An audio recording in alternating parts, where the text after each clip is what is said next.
Bienvenue sur la chaîne Modja Origine. Aujourd'hui, j'ai le plaisir de rencontrer Férouz parce qu'on parle artisanat sur cette chaîne. Férouz qui m'accueille dans cette magnifique caverne. On va parler de tout ça. On va parler du coup de tous ces beaux produits, de là où ils viennent, de pourquoi tu t'es lancé il y a plusieurs années. Non mais il faut que je vous raconte, c'est incroyable. Férouz, merci de me recevoir. Avec plaisir. Donc moi, Férouz, j'ai vraiment envie de savoir... Mais comment tu as pu avoir autant de produits, autant de richesses, et puis en l'espace de combien de temps? Disons que ma boutique est un petit musée en fait. Ouais. La boutique a 30 ans, donc c'est énorme. Et je suis une grande collectionneuse, donc j'ai pu amasser plein de merveilles de l'Afrique de l'Ouest, quoi. Principalement le textile, quoi, en plus. Et les bijoux aussi, parce que ça va de soi en Afrique de l'Ouest, mais je suis amoureuse en fait du continent, de l'artisanat, du moins ce qu'il en reste au pays, quoi. C'est ça. Voilà. Et du coup, tu étais déjà dans la vente de textiles. Qu'est-ce que tu faisais avant de lancer ta boutique? Avant de lancer ma boutique, j'étais toujours dans le textile. J'ai travaillé avec un artisan, d'ailleurs, je ne te l'ai pas dit, un artisan du Pérou, péruvien. Okay. Donc je suis allée travailler quelque temps avec lui au Guatemala, en Équateur, où j'ai découvert déjà tout ce qui était artisanat. D'accord. Bon, je ne l'avais pas vraiment découvert puisque j'allais chez mes grands-mères où je suis allée traditionnellement, enfin toute mon enfance au pays, dans le désert, chez mes grands-mères, qui étaient tisserantes, couturières, enfin qui vivaient au fin fond du désert, donc elles se débrouillaient avec leurs matières premières, quoi. Donc, donc du coup, tu avais déjà ce savoir-faire finalement dans la famille. Tu l'avais déjà ancestral. Voilà. Ouais, c'est ça. Je l'avais déjà d'une façon ancestrale puisque j'ai vu mes grands-mères sans... Bon, pour moi, c'était quelque chose d'habituel. Je ne savais pas comment ça se passait ailleurs. Je l'ai découvert en tant qu'adulte, quoi. Même, j'ai pris conscience avec l'expérience dans mon milieu, quoi, par hasard. Ouais. Voilà, je me suis rendu compte que oui, je descendais déjà de l'artisanat profond d'Afrique. Et qu'est-ce qui te plaît dans le fait de travailler les matières, les couleurs? Qu'est-ce qui te plaît justement dans ce domaine qui est si vaste, l'artisanat? Qu'est-ce qui te Je peux même pas y répondre plus? Parce que je pense que je suis une autodidacte. Ouais. Voilà, j'ai ça dans le cœur, j'ai ça dans le sang, ça vibre en moi, quoi. J'ai pas eu besoin de réfléchir comment c'est venu, puisque je l'avais en moi depuis toute petite. Ouais, t'as pas eu de déclic. Non, mais comme quoi, des fois... Déjà toute petite, par exemple, dans le jardin de ma mère, j'avais déjà, toute jeune, je faisais bouillir de l'eau. Je faisais des teintures.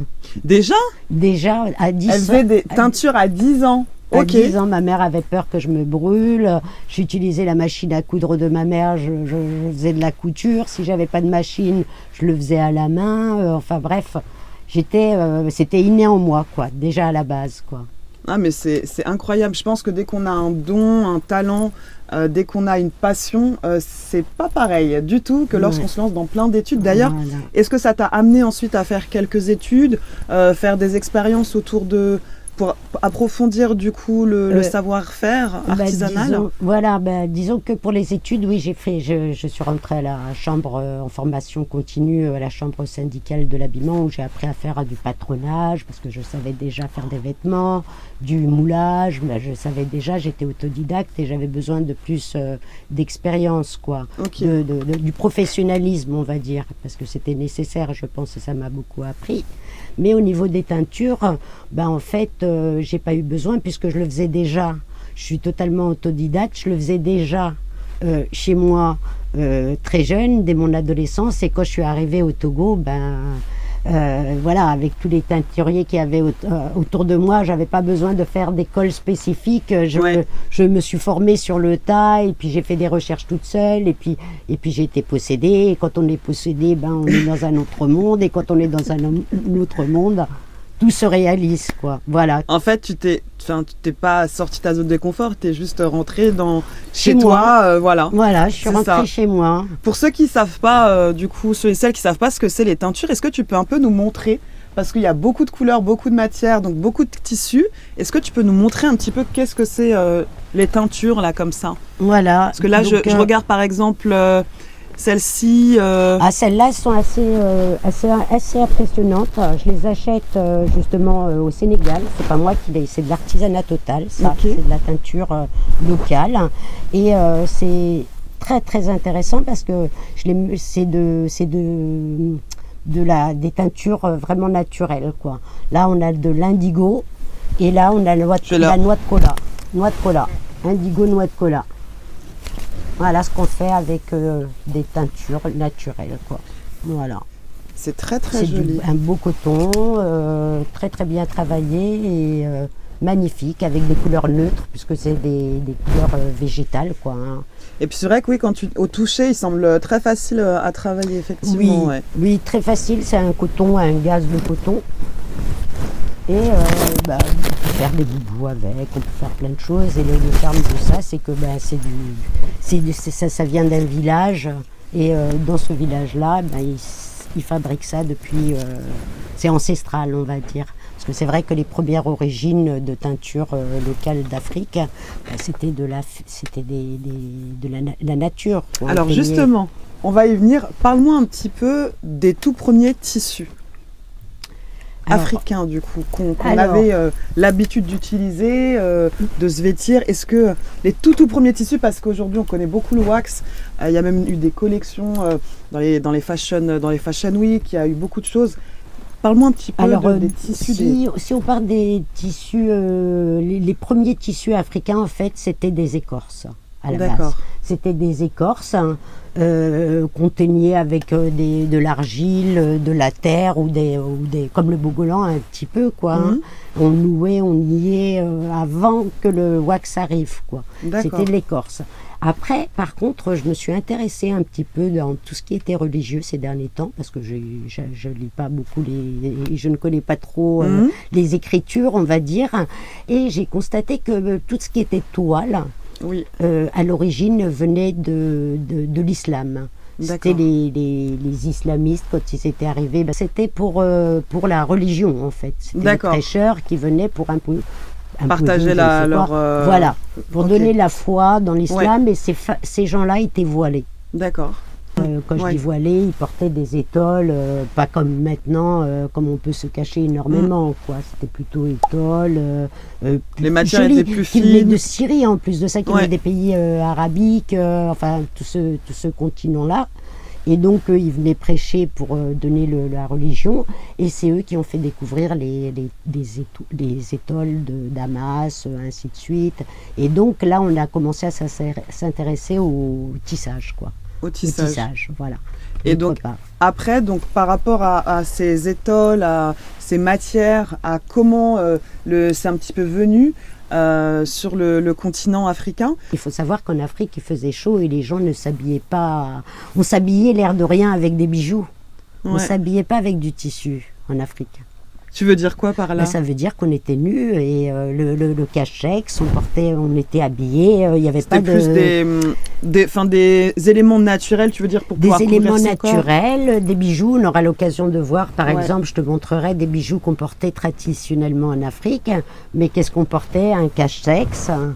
Et puis une belle parure, un beau collier pour orner ses seins, même pas pour les cacher, voilà. Et parce qu'il faut savoir que jusqu'à présent, dans une cour en Afrique, sauf si les gens sont très très musulmans, et encore même les gens musulmans, les femmes se promènent les seins nus. Parce qu'il n'y a pas l'hypersexualisation comme on pourrait connaître en Occident. Donc du coup, il n'y a pas ce regard... Tout à fait. Il n'y a pas donc quand on rentre dans des cours, c'est assez surprenant quand on arrive au début, surtout moi qui viens du Maghreb, et que les femmes sont complètement couvertes. On n'a même pas le droit de voir un petit mollet. Et là-bas, quand on rentre dans une cour comme ça et on voit une mamie, même pas une jeune fille, une mamie avec les seins nus et puis son petit pagne, ça surprend un peu, quoi. Hein. Ça dépend des territoires, c'est culturel chez certains. Oui. Et puis en fait, toujours, même en pleine capitale, les gens ont encore les mamies surtout. En pleine capitale? Oui.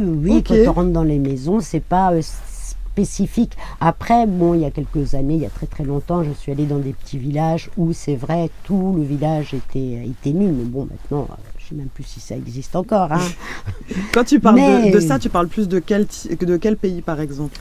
Au Togo, déjà, où je vivais, il y a le Bénin, il y a la Côte d'Ivoire, il y a le Sénégal, je ne connais pas trop, comme ils se sont islamisés très très tôt, donc je ne sais pas comment ça se passe, mais je pense que ça ne doit pas être très très différent. Mais non, toute l'Afrique de l'Ouest est encore dans cette façon d'être. Il y a encore des mamies qui sont semi-chrétiennes, semi-animistes, qui sont encore dans cette façon de vivre, quoi. Ok. Voilà, quoi. Alors moi, j'ai vu des photos, j'ai vu des vidéos. Quand je suis partie sur le territoire, notamment l'Afrique du Sud, je sais pas, quelque chose que j'ai pu voir. Après, vous nous direz si effectivement vous êtes déjà parti dans quel pays, si c'est des choses qui vous ont choqué, interpellé, ou que vous trouvez normal de continuer à faire vivre la culture de chaque territoire, de chaque village. Donc, richesse culturelle. Donc du coup, c'est vrai qu'on ne connaît pas suffisamment d'ailleurs. Bien sûr. Et du coup, même au niveau de l'histoire, il y a des choses encore à découvrir et à faire connaître. Quoi. Puis, comme les traditions médicinales. C'est ça. Qui sont formidables, quoi. Donc c'est vrai que le tissu n'était pas forcément trop mis en avant. Non, c'était plutôt les bijoux, en fait. Plutôt les bijoux. Oui, on va regarder justement, rester jusqu'à la fin, on va regarder les types de bijoux. C'est vrai qu'on a tendance à beaucoup l'oublier, on n'en parle pas, mais c'est vrai que c'était la parure... on s'habillait comme ça, quoi. Hein. Suivant les fêtes, les occasions, les moments. Les occasions, voilà. Est-ce que tu peux me dire un petit peu où on est ici dans cette pièce? Alors ici on est dans une pièce assez impressionnante d'ailleurs, hein, parce qu'elle est pleine de tous les côtés de tissus, du Mali, du Sénégal, du Togo. Là on trouve les teintures togolaises d'après justement mes recherches, avec les gammes de couleurs. De temps en temps, j'ai des petites commandes pour certaines personnes. Donc, quand je voyage, je peux dire aux gens, donnez-moi vos couleurs. Et puis, je travaillerai sur les couleurs que vous aimez. Et puis, j'appelle quelques pièces. Moi, je fais de nouvelles choses. Et puis, je sais que ça plaît toujours, quoi. Les tissus, il n'y a pas de problème. Tout s'harmonise totalement, quoi. On peut mettre n'importe quelle couleur. On peut avoir des douceurs, des couleurs très fortes, des cols. Et puis tout le monde n'aime pas forcément les mêmes couleurs. Les goûts et les couleurs, comme on dit, bien ça ne se partage pas, quoi. J'ai une question par rapport aux tentures Férouz. Oui. Est-ce qu'on peut reproduire exactement la même tenture? Si, un petit peu, j'arrive à le faire, mais c'est jamais d'un petit carré à l'autre. Parce qu'en fait, là, pour les bains comme ça, c'est un peu le style tie and dye, donc déjà, c'est des pillages. Donc quand on ouvre, c'est le hasard qui fait les choses. Et il faut savoir que au Togo où je travaille, du moins je ne vais pas m'élargiser, au Togo où je travaille, les artisans, c'est des artisans et ils ne savent pas doser exactement. J'ai acheté des cuillères, il faut être très patient, mais bon, même avec des verres doseurs, les couleurs ne sont pas forcément respectées, donc du coup ça change toujours. C'est ça, c'est finalement, on a un tissu unique qui va permettre une création unique. Tout à fait. Et je pense que c'est important aussi de parler de ça, d'avoir ce petit moment pour parler d'une autre manière de consommer, d'une autre manière d'être, parce que nous sommes individuellement uniques et que on n'a pas forcément envie d'avoir exactement les mêmes choses que les autres personnes, en fait. Tu vois, voilà, donc, tout le monde peut trouver son identité après avec son taille, et puis elle ne portera pas, par exemple, la jupe H&M du dernier cri que tout le monde porte au bout d'un moment. C'est ça. Et non, là, même si on prend un petit métrage de tissu, il faut savoir qu'une rayure à l'autre, elle est unique. Donc, même... C'est ça qui est beau, qui fait l'authenticité, en fait, du produit. Tout à fait. C'est magnifique. Voilà. Et du coup, donc toi, tu travailles avec des artisans, tu vas directement sur place? Directement sur place, et puis je fais mes petits essais, mes petits échantillonnages, et puis la saison d'après, on y va, parce qu'il y a des fois, il y a beaucoup de temps de travail. Je voudrais montrer un exemple, par exemple, pour des tissus de cette façon, par exemple. Ouais, on peut regarder celui-ci? Ça, c'est voilà. Donc, c'est un... Voilà. Donc, pour avoir un résultat comme ça, un tissu comme ça, il faut... La chose incroyable, comme je te disais, tu étais surprise, c'est que avant d'avoir un tissu pareil, un bain pareil, je vais voir le menuisier. Oui, alors parce que c'est ce que je te demandais. Oui, parce qu'elle m'a dit elle va voir un menuisier. Et je me suis dit, mais menuisier, c'est du bois. Donc pourquoi tu vas voir un menuisier Férouz pour faire ces beaux tissus comme ça teintés? Alors, je vais voir le menuisier pour qu'il me fasse un tampon. Voilà. Non, mais la logique, tu vois. Voilà. Mais sur le coup, j'y ai pas du tout pensé. Voilà. Donc, il me fait mon tampon avant de pouvoir le donner à mon teinturier pour faire des essais après pour voir le dessin. Voilà. Donc, c'est souvent des tampons qui ont cette largeur-là maximum. D'accord. Voilà, le menuisier me fait ça. On fait un test avec mon batiqueur. Parce que là, on n'est plus dans le teint style tie and dye. Là, on est dans le style tampon. Tampon qui veut dire imprimé à la main. Voilà. Donc artisanal du début à la fin. Hein. Voilà. Ce qui est à la base l'original, sauf que à Java ou en Indonésie. Ouais. Là où tout a commencé, on en reparlera justement après. Eux, ils le dessinaient. Ils le dessinaient, quoi. Et là, ils peuvent le dessiner d'ailleurs, parce que là, par exemple, j'en ai certains, je les retrouverai tout à l'heure, mais j'en ai certains qui sont dessinés, mais des choses comme ça. Donc ça se fait chez le menuisier, donc, et les techniques sont exactement de la même façon qu'à la façon indonésienne. On pourrait dire que c'est du wax d'aujourd'hui. C'est le wax en batik ancestral, on va dire. La technique est la même. C'est un travail à la cire.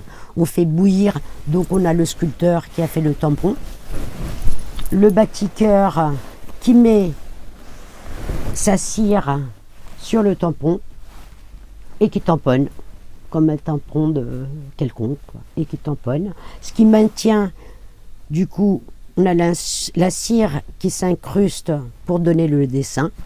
Et après, on le met dans le bain de teinture. On fait bouillir de l'eau.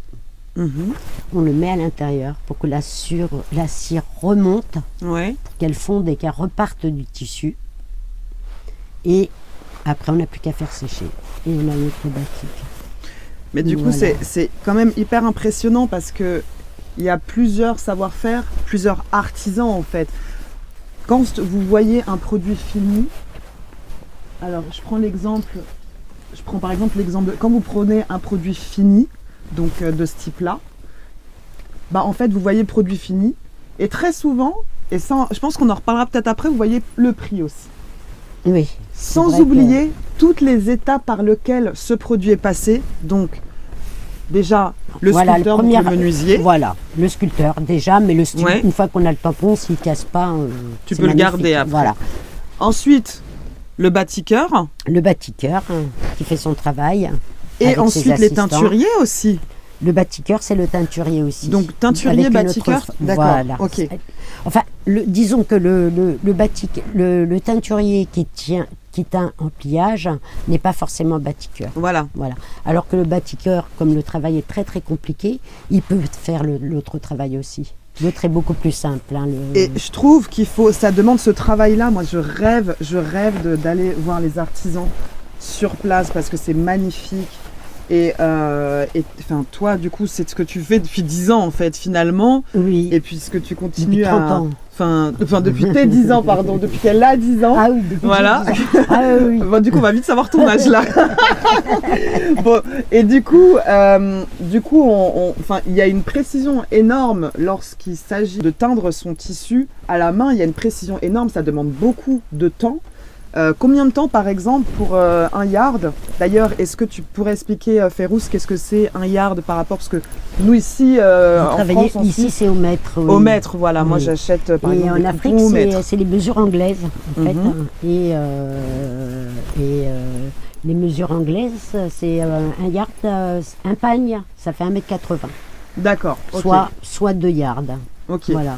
2 yards font un pagne. Le pagne, bon, c'est simple, à 90 cm. Un pagne, ça sert à porter son bébé au dos, à le mettre sur la tête, en jupe, faire une tunique. Un pagne, généralement pour les cérémonies, et on achète 3 pagnes.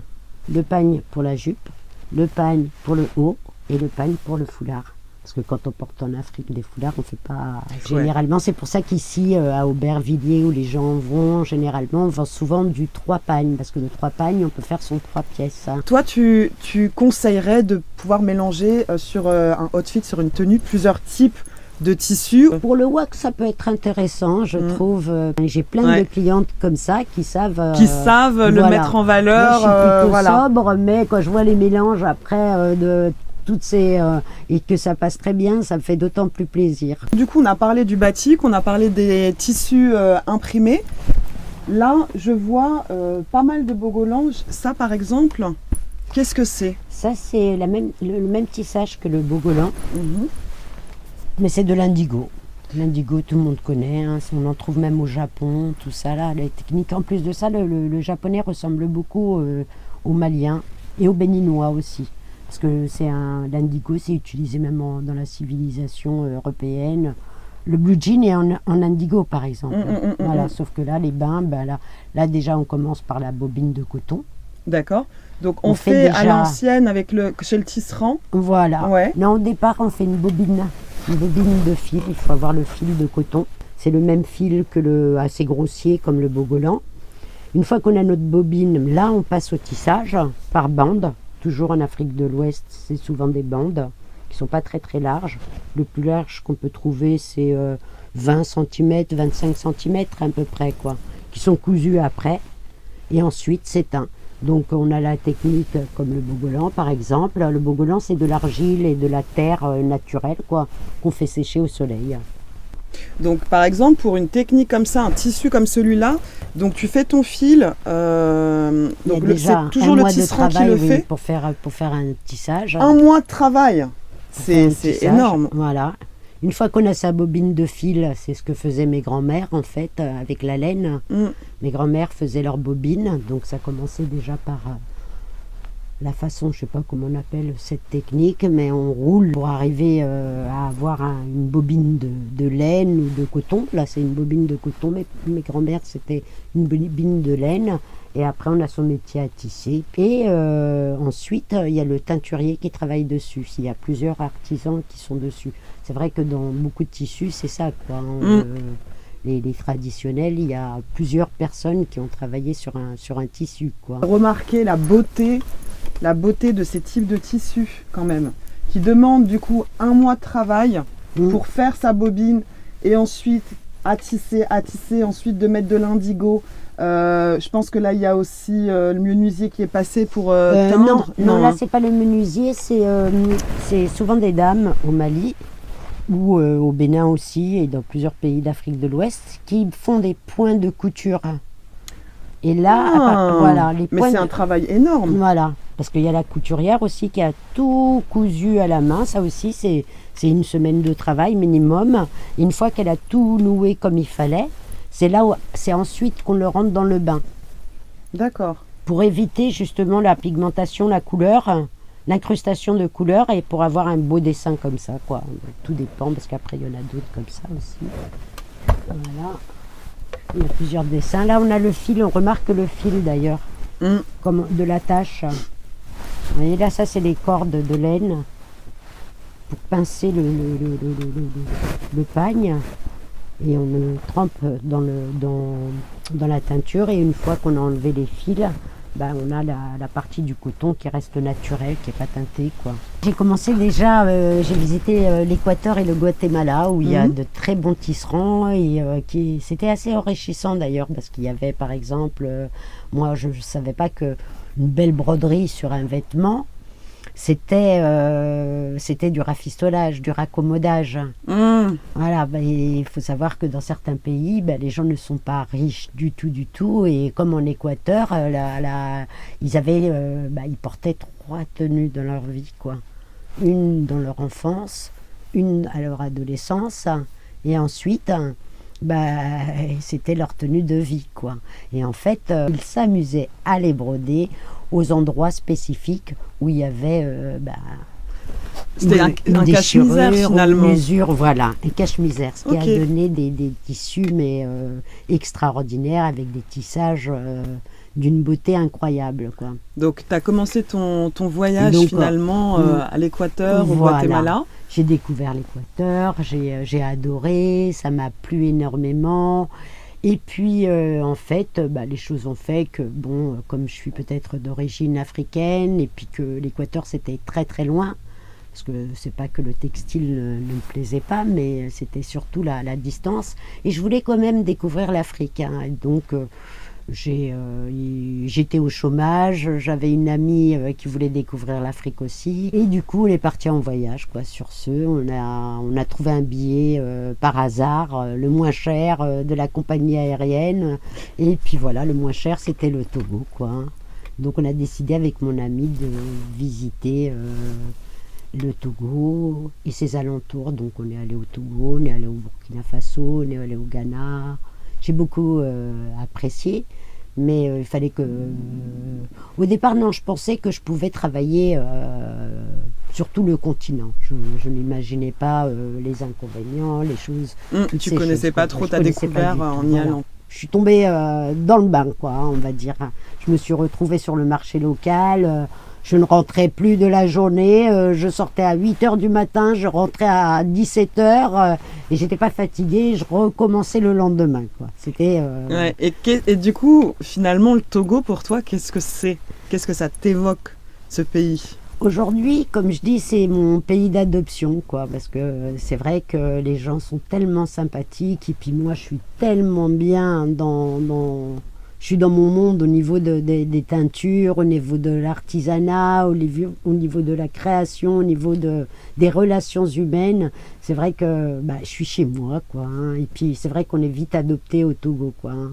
Oui, et puis tu fais beaucoup de voyages aussi. Oui, régulièrement, ouais. deux fois par an, je pars, quoi. Ouais. Oui. On a parlé du Togo, donc forcément, on est obligé de parler du wax. Du wax, voilà. Obligatoirement. Donc le wax, est-ce que tu peux nous prendre peut-être pour ceux qui ne connaîtraient pas le wax, on va par prendre exemple une petite thé d'oreiller, par exemple. Ouais. Voilà. Ça, c'est des dessins. Enfin, ça, c'est plus récent comme dessin. Donc, le wax, tu veux dire qu'il y a eu une chronologie sur... Tout à fait. Tout à fait. Il y a une chronologie entre le wax qu'on surnomme hollandais, entre guillemets, parce qu'il n'y a pas eu que les Hollandais, en fait, qui ont travaillé. Il y a eu les Anglais. Enfin, c'était un marché pour les colonies qui était très, très... À l'époque, voilà, ouais. Parce qu'il faut savoir qu'en Afrique, on aime s'habiller, les sapeurs, que ce soit tout le continent, les gens, même les plus pauvres, on ne voit pas qu'ils sont pauvres parce qu'ils ont toujours un paraître physique. Ils aiment, ne veulent pas montrer qu'ils sont pauvres, quoi. Ils aiment être bien habillés, voilà. propres sur eux. Voilà, et à travers ces tissus, du coup... à travers ce tissu, tout le monde est bien habillé. Et je dirais même un petit peu grâce aux Chinois aussi, parce que c'est vrai que si tout le monde, plus personne ne peut, à part les notables, les gens aisés, peuvent porter du hollandais, hein, comme entre guillemets. Ouais. Quoi. Donc c'est important ce qu'elle dit, Férouz, parce qu'il faut s'imaginer que du coup, y a beaucoup de personnes qui pensent wax hollandais, qui mettent ces deux combinaisons-là. Alors qu'aujourd'hui, il y a beaucoup d'autres pays qui exploitent ce savoir-faire qui vient de Java, d'Indonésie, et notamment, donc, oui, il y a les Hollandais, mais aujourd'hui, les tissus hollandais coûtent très cher, donc c'est pas ce qui est privilégié, notamment dans le commerce, dans les ventes, que ce soit en Occident, sur le continent africain. Il y a les Anglais, il y a les Chinois, enfin, il y a aussi des entreprises africaines. Très peu, mais parce qu'elles ont fermé, elles n'ont pas eu la possibilité, elles ont été mangées, on va dire, par le marché... c'est pour ça que si vous voulez consommer local, n'hésitez pas à demander à la personne qui vend son tissu ou qui vend ses confections qui sont déjà faites, d'où ils proviennent. Donc moi, je sais que mes clientes, c'est principalement, elles me demandent d'où ça vient, etc. Donc il ne faut pas hésiter à leur dire. Et puis encore une fois, même s'il y a des usines qui se sont ouvertes en Afrique, et qui sont aujourd'hui fermés, il faut bien comprendre un peu la mondialisation, la commercialisation, comment ça fonctionne. Il y a des gros qui mangent les plus petits, et c'est pour ça aussi que toi, tu as créé ta boutique aussi. C'est une manière de pouvoir... ouvrir le tissu authentique africain. C'est ça. Voilà. Tout à fait, les dessins des Nana Benz aussi, c'est intéressant aussi, je pense, plutôt que de parler tissu hollandais, tout le temps hollandais, les Nana Benz ont existé. Alors, Et, bon, moi ils ont je fait connais, mais du coup, c'est qui les Nana Benz? Ben, les Nana Benz, c'est des dames d'une certaine période qui ont travaillé avec les Hollandais, les Anglais et compagnie pour commercialiser ce tissu. Et c'était elles qui savaient lequel tissu serait à la mode. Il y avait une collaboration très très serrée. C'est pour ça qu'elles sont devenues très puissantes et très riches, parce que c'est elles qui connaissaient sur le marché le numéro 1 du pagne que tout le monde voudrait porter, quoi. Donc c'était, pour les personnes qui ne connaissent pas les Nana Benz, c'était des Togolaises, des femmes togolaises. Des femmes togolaises et ghanéennes. Mais bon, togolaises et ghanéennes, c'est le même pays en fait. Hein. C'est les colonies qui ont séparé, Oui, qui sont arrivées, qui ont dit moi je prendrais, les Anglais ont pris le Ghana, le Togo, ils ont séparé, mais les ethnies sont les mêmes. Comme je dis, c'est un peu comme un damier, l'air de rien. Les ethnies étaient à la verticale et les colons sont arrivés et puis ils ont divisé à l'horizontale. Donc bon ben voilà, tout le monde est cousin entre le Togo, le Ghana et le Bénin, tout le monde est cousin quoi, puisque c'est enlargé. C'est intéressant donc, ce que tu voilà, dis à faire aux voilà, les uns sont devenus anglophones, les autres sont devenus francophones, mais les ethnies et les pays, les familles sont restées telles quelles quoi. Hein. C'est ça. C'est ça. Et du coup, ces femmes, les Nana Benz, donc elles ont fait du business finalement avec les Hollandais à l'époque, c'est ça? Avec les Hollandais et les Anglais et aussi. Les Anglais. Principalement, même en premier, je crois, les Anglais.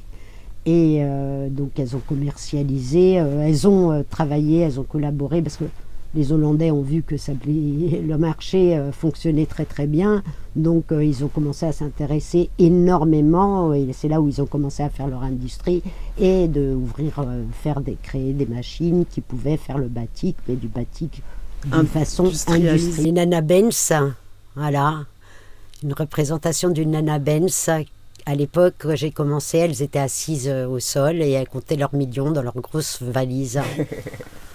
C'est des femmes noires qui ont compris qu'il y avait un business et elles ont réussi ensuite à comprendre leur marché. Qu'est-ce qui allait fonctionner?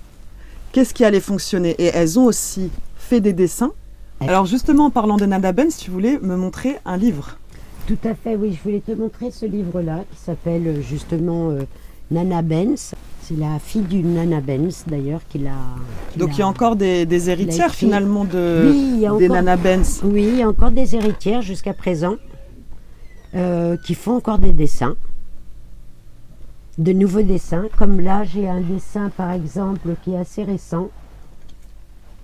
Parce qu'on a de très anciens qu'on va voir tout à l'heure, mais celui-ci reproduit un dessin spécifique qui était un tissage à l'origine.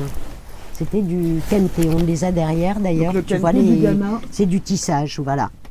Cela, voilà. Je ne sais pas si vous le voyez. Donc c'est un tissage de soie et de coton, ça coûte très très très très cher. Hein.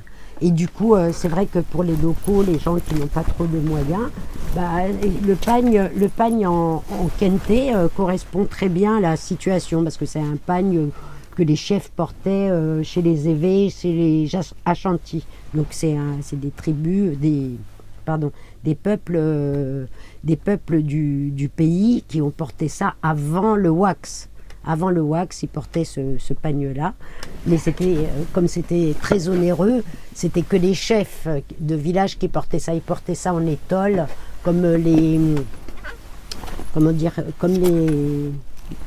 Rome à l'époque, quoi. Ils portaient un pagne, les femmes le portaient juste sur la taille, les seins nus, avec des bijoux autour du cou.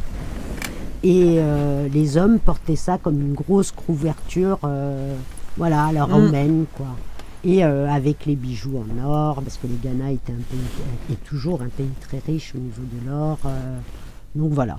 Donc ça... Donc, du coup, tu es en train de dire que ce qui est bien avec cette richesse de tissu et de savoir-faire artisanal, c'est que pour les plus grosses bourses, du coup, on peut partir sur du vrai kente fait à la main, mais qu'il a également été conçu, notamment par les Nana Benz, des motifs qui sont plus abordables, notamment 100% coton, comme celui-ci. Les Nana Benz d'aujourd'hui, hein. Les jeunes filles qui collaborent aujourd'hui étroitement avec des grosses structures, parce qu'il n'y a pas, comme on le disait, il n'y a pas beaucoup d'usines en Afrique, donc il faut un endroit pour pouvoir créer ces dessins. Et là, il y a une bonne collaboration avec, principalement, je ne vais pas mentir, principalement la Chine, quoi. Ok. Parce que ça donne un produit de qualité. Déjà, il est de qualité, hein, on va pas dire. C'est Ah pas, oui, mais c'est pas hyper... l'hollandais. Hein. Ah non, c'est super. Il y a une qualité exceptionnelle. Moi, je lave toujours mes tissus avant de confectionner et ils perdent jamais en couleur. C'est vraiment Voilà. de la bonne C'est qualité. vrai que l'hollandais, ce qu'on appelle l'hollandais, c'est Vlisco et non pas Vlisco, une marque spécifique. Bah, c'était des héritages de famille. C'est vrai que bon, la grand-mère, elle avait son pagne, sa fille l'héritait. Hein, parce que c'est vrai qu'en Afrique, le tissu, c'est pas comme ici, on achète, on jette, on achète, on jette, on achète, on jette. Non. En Afrique, un tissu, c'est un héritage de famille. On le fait. Ils savent bien consommer. Voilà, c'est comme un bijou, une bague. Ici, ça va être une bague, la un collier, la transmission. Mais en Afrique de l'Ouest, ça va jusqu'au au tissu lui-même, quoi. L'héritage de famille ne s'arrête pas qu'au... Et là, bon, on a une qualité, c'est sûr, inférieure. Mais localement, les gens qui ont un budget très petit peuvent s'habiller correctement pour aller le dimanche à l'église ou pour aller à la mosquée le vendredi. Tout le monde est bien habillé, tout le monde est heureux parce que la tenue vestimentaire est très importante. Et comme on peut tu pas... transmets à travers comment tu t'habilles, tu transmets des émotions. Et ouais. Et du coup, donc les Nana Benz, qu'est-ce qu'elles ont fait comme dessin très connu que tu pourrais nous parler? Dans les dessins très connus, par exemple, on a regardé le livre, par exemple, il y a Ton pied, mon pied. C'est toujours avec plein d'humour, c'est pas parce que ton pied, mon pied, ça veut dire genre, mon mari et moi, on fait tout ensemble, quoi. Donc c'est assez humoristique toujours. Et donc on a par exemple celui-ci qui est très marrant au niveau des noms aussi, j'aime beaucoup. On l'appelle l'œil de Marival. Ouais. Voilà, l'œil de Marival. Je trouve que c'est assez amusant. Les étoiles. Ça, c'est les Nana Benz. C'est des dessins très très très très anciens. Donc ça, ce sont les étoiles. Donc les motifs qu'elles ont dessinés, donc on retrouve les étoiles, il y a aussi les crevettes. Alors là, c'est une nouveauté, par exemple, faite par une Nana Benz aujourd'hui, actuelle. Et elle a pris un ancien dessin, elle a mélangé 2 dessins en fait. Elle a mélangé le macaroni, toujours plein d'humour, et le fleur de mariage en même temps. Ouais, donc on retrouve le fleur de mariage qu'on connaît. Voilà. Et puis celui-ci, les macaronis qu'elle a du coup mis ensemble. Voilà.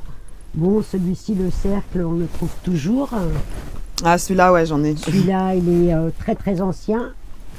Et donc après, on a les Jeux Olympiques, il y a plein de dessins. Les Jeux Olympiques, je vous montrerai. Le cercle, on en trouvera. Je pense qu'on va en trouver. On pourra toujours vous le montrer plus tard, quoi. Hein. Mais après, on a des reproductions d'Indigo, des reproductions de Bogolan. Enfin, on trouve de tout maintenant. De tout, et tout. Pour tous les prix. Pour tous les prix. Pour tous les styles, pour tous les prix. Tous les prix, parce que maintenant, il existe du wax en synthétique aussi. Ouais. Ah ouais? Oui. Okay. Synthétique, totalement synthétique et qui coûte vraiment pas cher. Alors moi, j'ai jamais acheté. Moi, je préfère rester sur du coton comme toi. Oui, c'est mieux. Mais d'accord, c'est bien de savoir que ça existe, quoi. Ça existe. Pour les locaux, eux, c'est vrai que ça leur fait une belle petite robe du dimanche, quoi, hein, pour eux et leurs enfants. Donc moi, je pense que c'est important de penser aux gens qui n'ont pas les moyens de s'acheter des pagnes en coton qui coûtent 5 fois plus cher. Alors Férouz, dis-moi du coup, là on est où? Là on est dans mon atelier. Ok. Enfin, mon atelier stocke en même temps parce que j'ai tellement de choses que... 30 ans de collection, hein? Voilà, 30 ans de collection, donc c'est pas évident. Voilà. Et qu'est-ce que tu fais là alors? Alors là je suis en train de préparer un petit couvre-lit. Ouais. En patchwork pour une cliente, une très bonne cliente qui pour une naissance en fait. Ah voilà. Yes. Donc elle aura un pagne avec différents patchwork, différents dessins traditionnels, quoi. Ok. Voilà.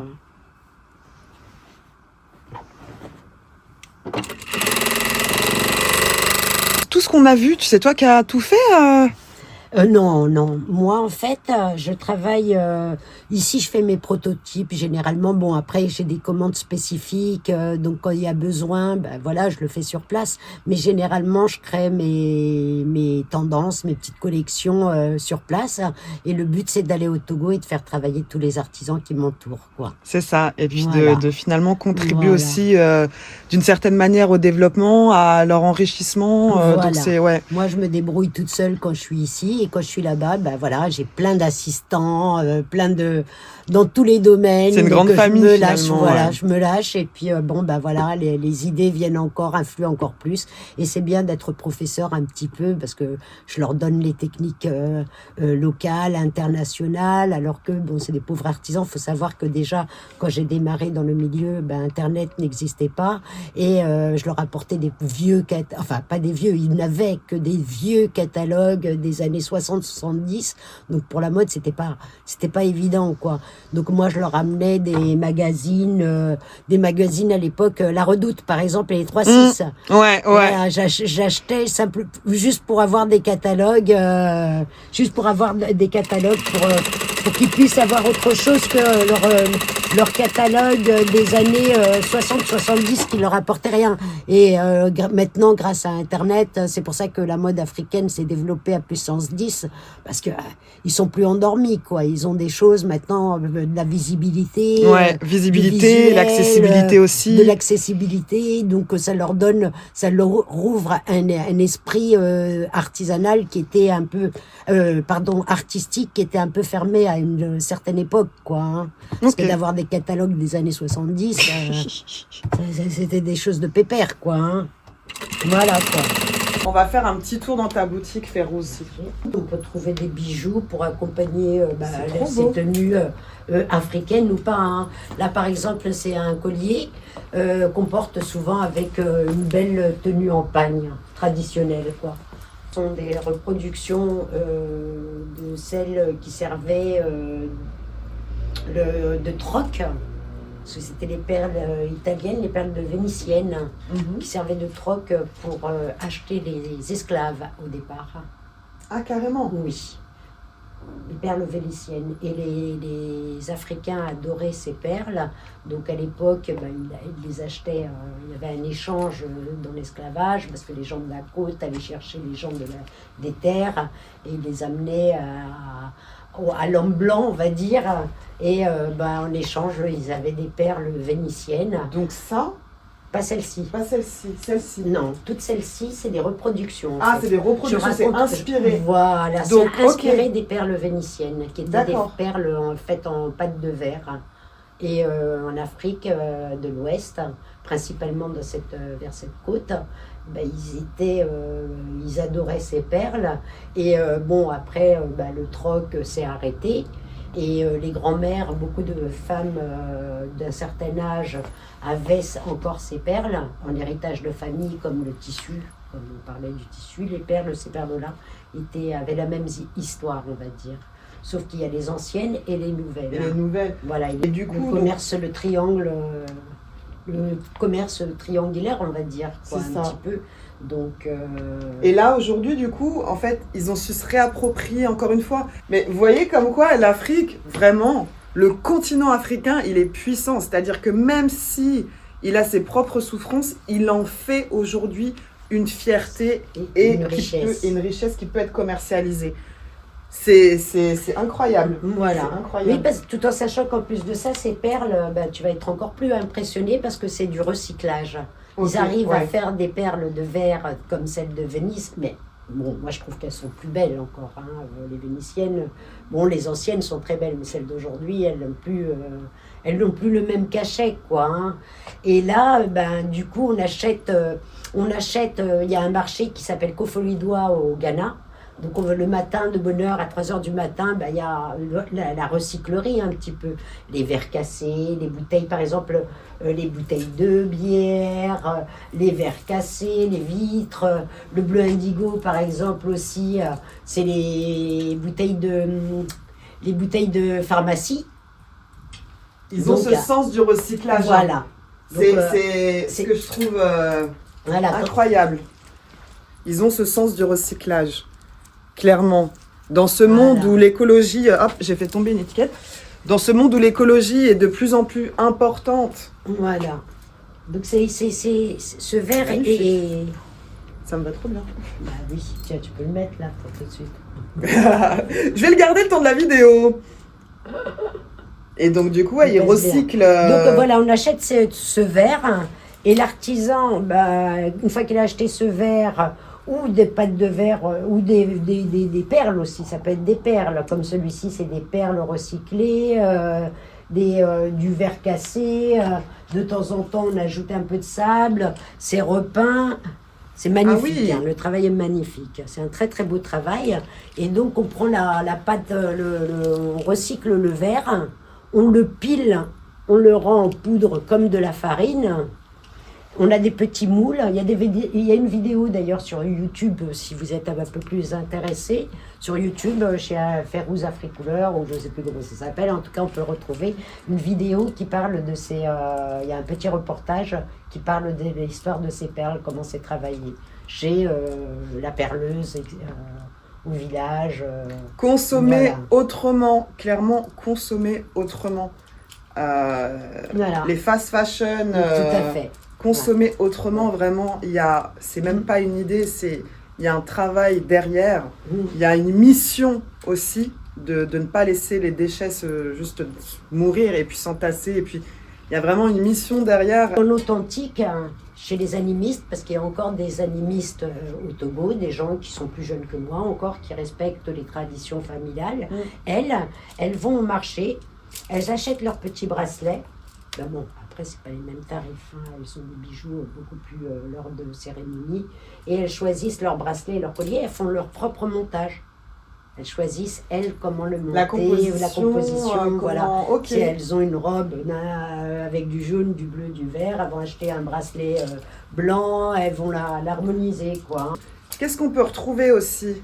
Alors ça, c'est de la petite artisanat locale. C'est des petits pics cheveux en bois d'ébène. Alors, multiples facettes, on les met aux cheveux et c'est assez joli. Et puis, ça encourage les artisans locaux. Parce que c'est pareil, ça tue personne. C'est du recyclage sur la déforestation, l'industrie qui vient acheter, d'ailleurs, malhonnêtement, souvent très malhonnêtement. Parce que normalement, on exige la déforestation. Normalement, on a coupé un arbre, il faut en faire un autre. Ben non. Voilà, donc on pille un peu les forêts, on va dire, africaines aussi. Et là, voilà, c'est les petits copeaux de bois qu'on utilise, l'artisan, l'achète quand même, il n'a pas gratuit, il l'achète. Et avec ça, il peut se permettre de faire des petits pics cheveux. Par exemple, des boucles d'oreilles, voilà. L'artisan s'amuse avec des petits restes, il arrive à gagner sa vie, quoi, on va dire. C'est quel type de bijoux ? Ça, c'est des bijoux en bronze. On trouve ça au Ghana, au Côte d'Ivoire. Ça peut aller jusqu'au Burkina, mais les dessins après, les formes sont un peu différentes. Découvrir encore quelque chose, Laetitia. En fait, devine à quoi ça servait? Sur ranger ces bijoux? Non, ça servait de poids pour peser les pépites d'or chez les Akans. Voilà. Maintenant, ça s'est retravaillé et tout ça, mais une boîte, par exemple, ça permettait de savoir à peser ces pépites d'or. On ajoutait un grammage, hop, et puis voilà, on arrivait à doser un peu. Alors, je ne sais pas comment on l'utilise. C'est comme l'expression j'ai le compas dans l'œil, mais là, en fait, voilà. Ils avaient déjà le poids de la boîte. Voilà. Et du coup, Parce qu'avec ça, après, ils faisaient leurs bijoux en or. Voilà, c'était juste ça servait pas vraiment. Voilà, pour ces pièces-là, par exemple, elles sont aujourd'hui en bronze, mais autrefois, elles étaient en or.